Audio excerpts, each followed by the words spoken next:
எல்லாருக்குமே happy Christmas. கிறிஸ்துமஸ்னாலே எனக்கு என்ன ஞாபகம் வரும்னா, சின்ன வயசில் வந்து எங்கள் ஊரில் வந்து எஸ்தர் ஜெபக்குழு அப்படின்னு ஒரு கூட்டம் நடக்கும்.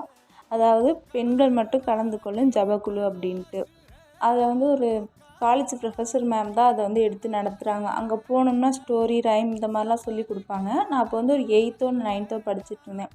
அப்போ போனப்போ எனக்கு வந்து ஒரு ஸ்டோரி சொன்னாங்க. அது எனக்கு வந்து இன்னுமே எனக்கு ஞாபகம் இருக்குது. என்ன ஸ்டோரினா, ஒருத்தன் போய் கடவுள்கிட்ட வந்து ரொம்ப அழுகிறானா, ஏன் எனக்கு வந்து இவ்வளோ ஒரு கஷ்டமான வாழ்க்கை கொடுத்தீங்க, அவன் நல்லா இருக்கான், இவன் நல்லா இருக்கான், எல்லோரும் நல்லா இருக்காங்களே சாமி, எனக்கு மட்டும் ஏன் சாமி இவ்வளோ ஒரு கஷ்டமான வாழ்க்கை எனக்கு கொடுத்தீங்க அப்படின்னு கேட்டிருக்கான். அதுக்கு வந்து அந்த கடவுள் சொல்கிறாரு, நீ வந்து உன் கஷ்டத்தெல்லாம் ஒரு மூட்டை கட்டி எடுத்துக்கிட்டு சாயந்தரமா என்னை வந்து பாரு அப்படின்னு சொல்லியிருக்காரு.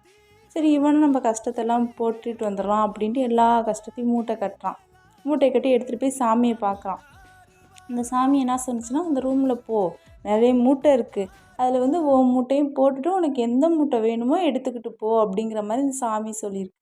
இவனும் உடனே அந்த மூட்டை எடுத்துக்கிட்டு போயிட்டு போட்டுட்டு வேறு மூட்டை எடுத்துகிட்டு வந்துடலாம் அப்படின்னு ரொம்ப சந்தோஷமாக போகிறான். அங்கே போனால் இவன் மூட்டையோட மற்ற எல்லா மூட்டையுமே ரொம்ப பெருசு பெருசாக இருக்குது.